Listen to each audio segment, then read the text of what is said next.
Think about the last time you truly felt energetic, not just awake, but genuinely vibrant.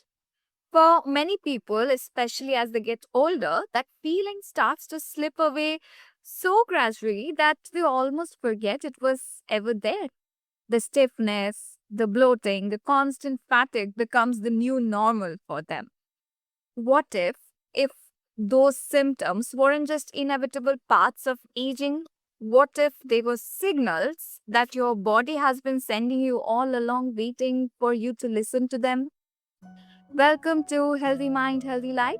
I am Shrimeta, and this is where we explore the real practical ways to care for your mental and physical well being without the noise and overwhelm.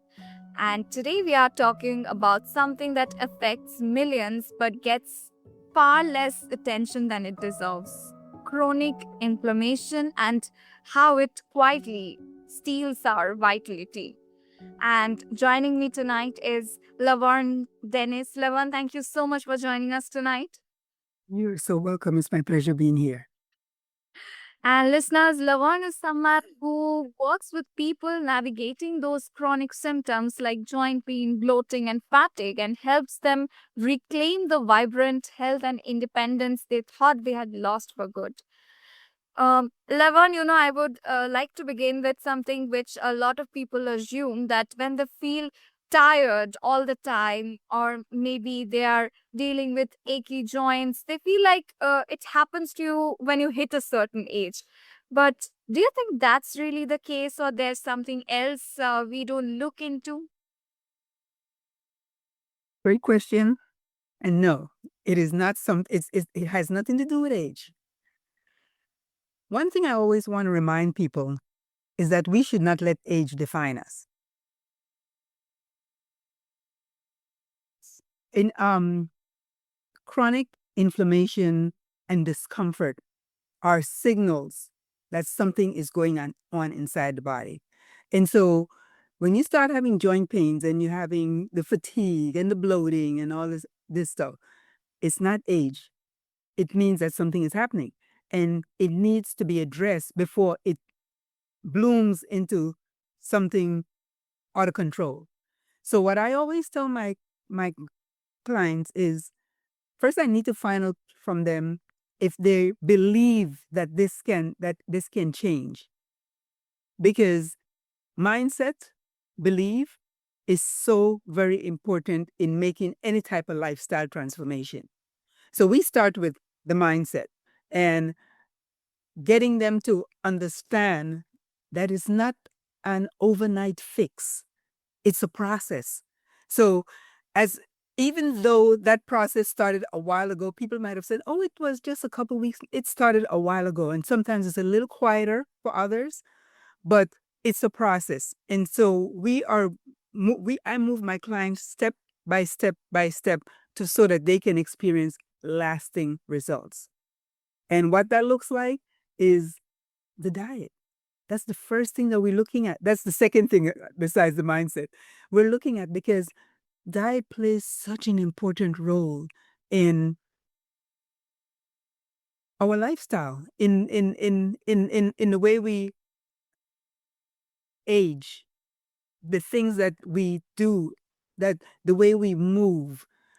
And then there's exercise, movement, whatever that is for that person. I of myself do different types of exercises, but people are different. They have different needs. And so what I would do is encourage them, find out what it is that works best for them, and encourage them to do that thing or add a few other things to that if they're open, a couple times a day. And definitely sleep. You want to be able to make sure that you're getting this restorative sleep so your body can repair while it's resting. That's when the body does most of its work, while we're resting. And if you're not giving it the opportunity to take care of itself, then yes, it leads to challenges. And last but not least, is definitely stress management. Try to keep your stress levels down. Absolutely. And you brought the and stress management. But these are certain things we often don't pay much heed to, considering our present scenarios. But we are also talking about problems which we think are age related, maybe like inflammation, achy joints, etc. So, do you think these two can be interrelated? I mean, how does the one affect the other? Maybe lifestyle and all these affecting our problems like inflammation and becoming a root cause for these issues. All right. Inflammation can start with things like processed food, or I should say things like processed food and overconsumption of sugar attributes to inflammation. And if these are the things that if this is a part of your everyday cycle, then those things need to be reduced for sure. I always tell my clients, it's not for me, I promote a whole food plant-based diet. And basically what it is, it's eating colorfully so that your body will be getting all the nutrients from those colorful fruits and vegetables to decrease the antioxidant load. Now, I mean to decrease the free radicals, the antioxidants is going to help to decrease that. And also processed food, minimal processed food and minimal animal product. And what your animal product should look like is lean protein. Whichever protein you choose to have, but make sure it's lean protein. Absolutely. And, so how does this like actually show up in someone's daily life? Because oftentimes our tendency is to just push through it. So, how do you help someone recognize that it's time to pay close attention to it instead of just maybe accepting these symptoms and move on with them? Well, again, first it goes back to their mindset. Are they ready? Because you have to be ready. You have to be ready to start making those changes. And what I do, I encourage them I encourage them to start making changes in the diet.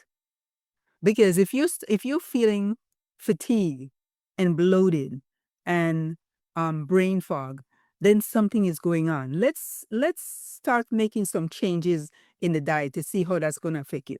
And I'm going to use one of my clients, who he didn't have any conditions that you could find in the textbook. He was just his wife said that he was not present when he was there. And so what we did, I just made some changes in his diet. His sugar load was a little high, was a bit much, and so I helped him to decrease his sugar load. Um, start balancing his proteins and his carbs, and doing all the things to help to decrease the symptoms that he was having. And within 2 to 3 weeks, his wife started noticing a big difference in him.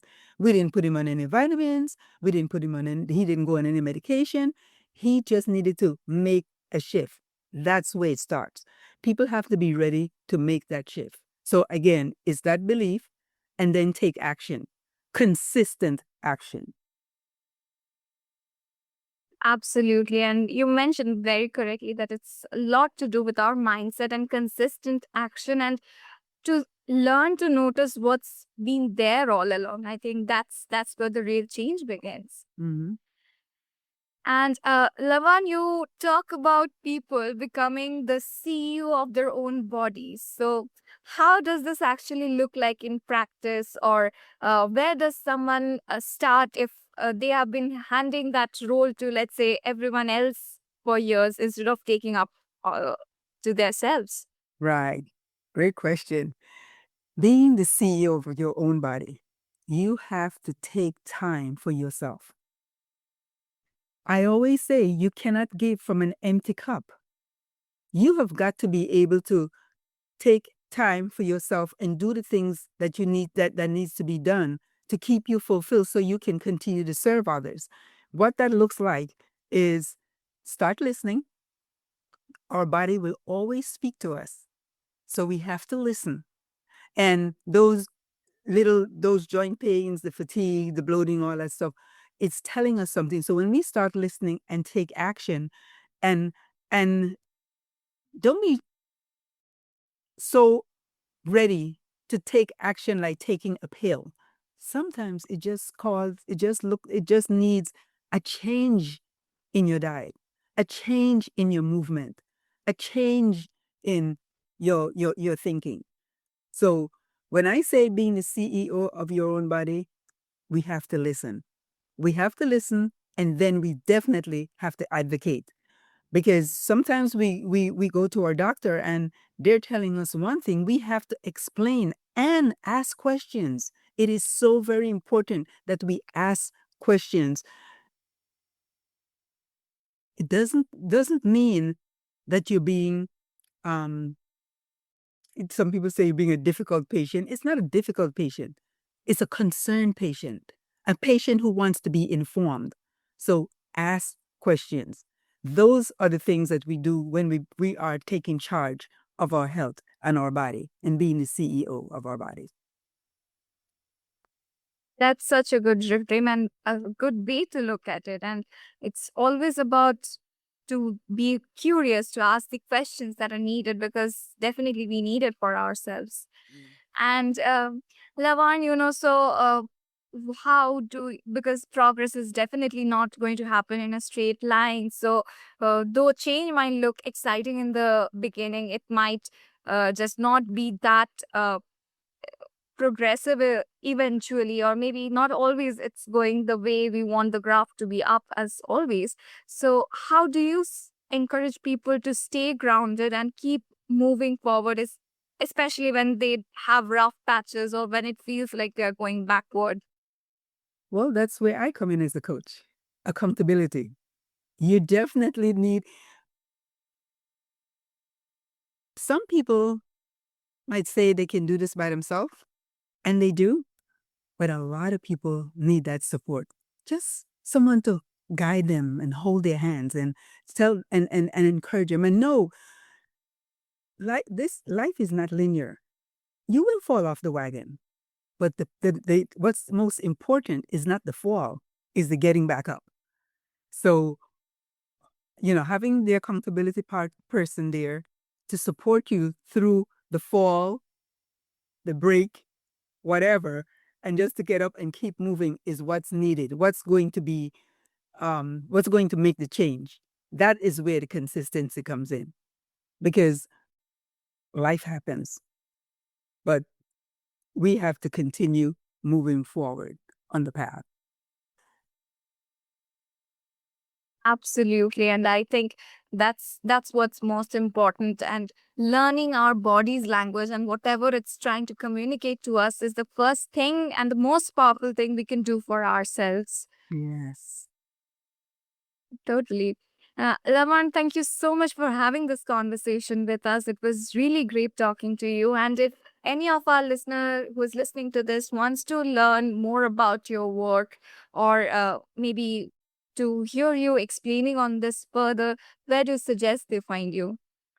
I am at Your Turning Point in Wellness.com. I'm also on Facebook at Lavern Dennis .39, or just Lavern Dennis. I think I'm missing a dot there someplace. And I am on Instagram. Most of my Facebook information floats across the Instagram. Absolutely. I would definitely recommend our listeners, please go have a look, because uh, you would be I'm sure this would be of much help to learn more about this, because learning your body's language is very important. I'm sure Lavan will be helping you with that a lot. Thank you so much, Lavan, for being here today and for the work you are doing. And to all our listeners, please remember that healing doesn't mean you are doing everything perfectly all at once. It just means listening to your body a little more closely and honoring what it's telling you, and taking one small step at a time, because that's how a real lasting change begins. And to stay consistent with that, Yes. definitely adding to it. Yes. Please take care of your minds, and until the next time, take care of yourselves, your life, and listen to what your body has to say to you. I will meet you in another episode of Healthy Mind, Healthy Life very soon.